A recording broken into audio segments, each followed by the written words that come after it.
एका नगरसेवकावरून 50 कसे निवडून येतात हे 16 तारखेला कळेल. त्यामुळे कोणीही आम्हाला कमी समजू नये, असा इशारा शिंदे सेनेचे नेते व राज्याचे उद्योगमंत्री उदय सामंत यांनी भाजपला दिला आहे.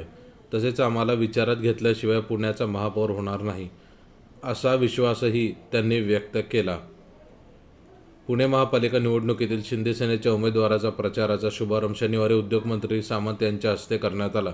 यावेळी बोलताना त्यांनी केंद्रीय राज्यमंत्री मुरलीधर मोहोळ यांच्या वक्तव्याचा समाचार घेतला.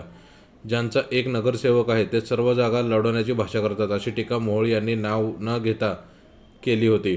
सामंत म्हणाले, पुण्याच्या राजकारणाच्या इतिहासात पहिल्यांदा आम्ही 120 जागांवर लढत आहोत. आम्हाला कोणी कमी समजू नये. एका जागेच्या 50 जागा कशा करायच्या हे शिवसैनिकांना माहीत आहे. आम्हाला उमेदवार मिळणार नाहीत असे काही जण म्हणत होते. आणखी एक दिवस मिळाला असता तर सर्व 165 जागांवर उमेदवार उभे केले असते. मी रवींद्र धंगेकर यांच्यासोबत जैन मंदिरात जाऊन आलो आहे. पुणेकरांना काय हवे आहे तेच आम्ही देणार आहोत. चांदणी चौक नवले ब्रिज येथील समस्या सोडवण्यासाठी एकनाथ शिंदे यांनी आम्हाला पाठवले होते. विकासाचे काम फक्त एकनाथ शिंदे करू शकतात.